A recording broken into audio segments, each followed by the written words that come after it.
Praise to the lord. ఈరోజు దేవుడు మనకిచ్చినటువంటి వాగ్దానం ఏమిటంటే 2వ రాజుల గ్రంథము 19వ అధ్యాయము 20వ వచనం. నీవు నా ఎదుట చేసిన ప్రార్థన నేను అంగీకరించి ఉన్నాను. ఆమెన్.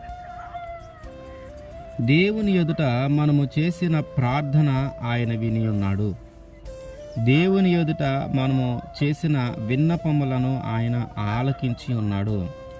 దేవుని ఎదుట మనం పెట్టిన ఆ మొరను దేవుడు విని ఉన్నాడు.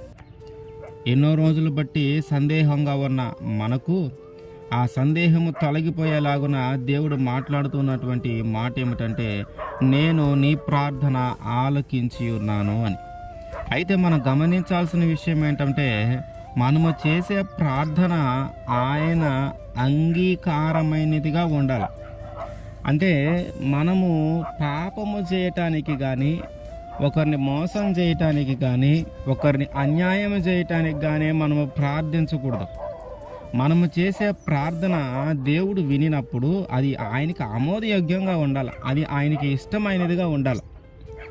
సన్హెరీబు ఆ ఇశ్రాయేల్ ఆ ప్రాంతాన్ని ముట్టడి వేసినప్పుడు ఎన్నోసార్లు అతని యొక్క పనిచేసే వ్యక్తి, అతని కింద పనిచేసే వ్యక్తి రబ్షాకే అనేకమైన మాటలు, దుర్భాషలు మాట్లాడుతూ ఉన్నాడు.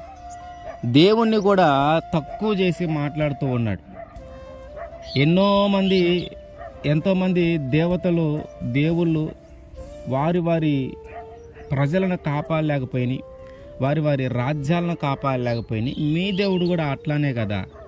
వాళ్ళకంటే మీ దేవుడు ఏమైనా ప్రత్యేకమైన వాడా? కాదు కదా. కాబట్టి నాకు లొంగిపోండి, నా కింద బ్రతకండి, లేదంటే నేను మిమ్మల్ని చంపేస్తాను, లేదంటే యుద్ధం చేయాల్సి వస్తుంది, చాలా భయంకరమైన పరిస్థితులు ఎదురవుతాయి మీకు అని చెప్పినప్పుడు అక్కడ రాజుగా ఉన్నటువంటి హిజ్కియా చేసిన పని ఏమిటంటే దేవునికి ప్రార్థన చేశాడు. దేవునికి ప్రార్థన చేసి, అయ్యా నువ్వు భూమి ఆకాశాలను కలుగు చేసావు కదా, లోకమందు నీకు ఏది సాధ్యము కానిది ఏది లేదు కదా, ఒక్కసారి నా మనవి ఆలకించయ్యా, ఒక్కసారి నా మనవి ఆలకించు. ఇదిగో ఈ సన్హెరీబు ఈ దేశాన్నంతా పాడు చేయాలని చూస్తూ ఉన్నాడు, ఈ ప్రాంతాన్ని అంతా ఆక్రమించుకోవాలని చూస్తూ ఉన్నాడు, ఒక్కసారి ఆలకించయ్యా అని చెప్పి దేవునికి ప్రార్థన చేశాడు.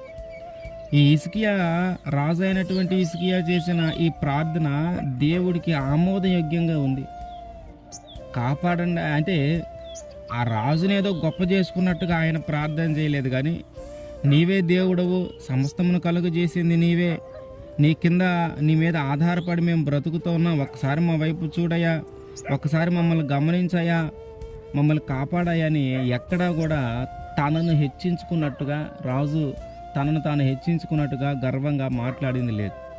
మొత్తము కూడా దేవుని మీదే ఆధారపడి నీవే దిక్కు అన్నట్టుగా ప్రార్థించాడు హిజ్కియా, రాజు అయినటువంటి హిజ్కియా.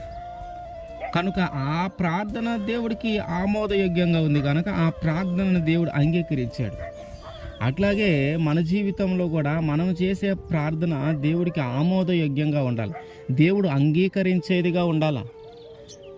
మనము మంచి చేయటానికి, నీతిగా బ్రతకటానికి, న్యాయంగా బ్రతకటానికి, అబద్ధమాడకుండా ఉండటానికి, మోసం చేయకుండా వీటి కోసం మనం ప్రార్థించాలి.